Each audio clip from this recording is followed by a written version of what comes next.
cookie-cutter quarterback in the 70s.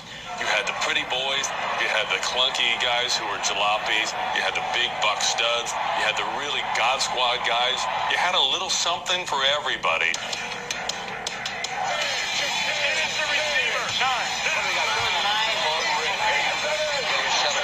All six of you work your tail off.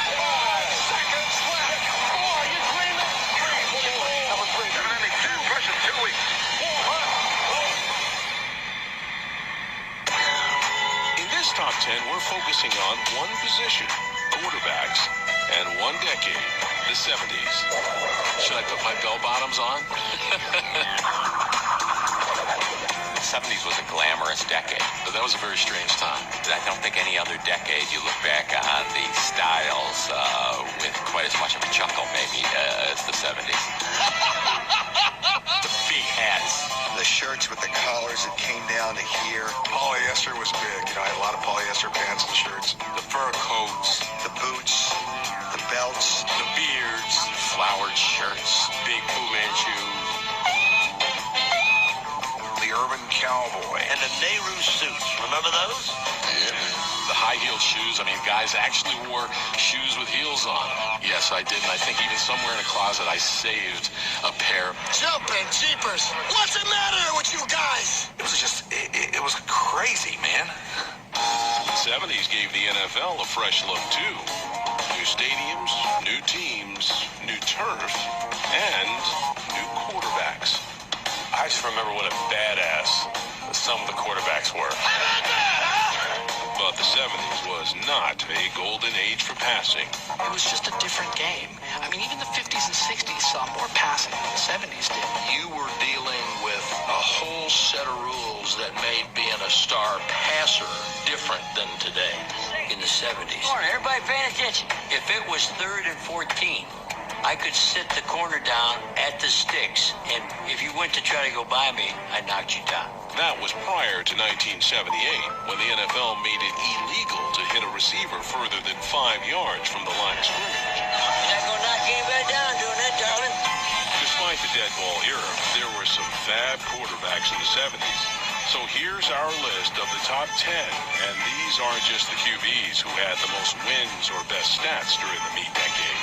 The guy has to embody the flair of the 70s. So you have to have some personality, you have to be of the decade. It's a tough list to put together. Oh, I'm going to love this one. I'm going to love this one. Let's go. The number 10 quarterback of the 70s, Archie Manning.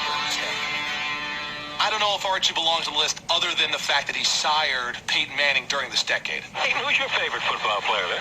My dad. Kids now think of Archie as Eli Manning's dad or Peyton Manning's dad, but this guy did have a history before that. He was a good player. Before going all in the family, Archie Manning was a 2-time Pro Bowler, and he was the 1978 NFC Player of the Year. I guarantee that every time a team played the Saints, they worried that Archie Manning was going to go off that day. I remember watching Archie Manning as a kid and thinking, wow, this guy can pretty much do it all. where you can just close your eyes and see him running around and running around and running around. He's so much different than his sons because he was so mobile and so athletic. But he would have, you know, a couple of great games a year where he single-handedly carried his team to victory. When Archie Manning went to the Saints, everybody expected great things from Archie.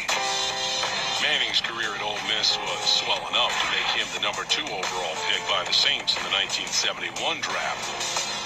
Look, when you pick that high, you're going to go to a team with a poor record. That they never got players after that either. He should have hired an Indian Kemosabe because he was the Lone Ranger. They never really improved, and they were a doormat all through his career. I do think that Archie Manning should be much higher on the list. The only thing that kept Archie from being one of the greatest quarterbacks of that era was the team he was on. The Caints, the Taints, the Aints. Somewhere out there is a winning season, and someday soon, the Saints are going to find it.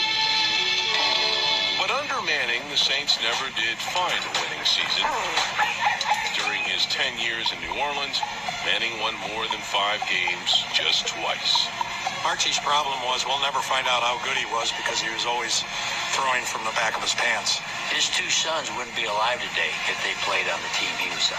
He's still alive. That's amazing. And there he is, the Manning patriarch. I guess we can understand why he didn't want Eli going to the Chargers from experience. All right, out of New Orleans, Louisiana, 2 of 2 free, 39 days, no fee.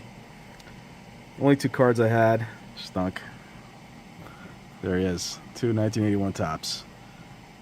Archie Manning. Awesome. There's the stats up to that point.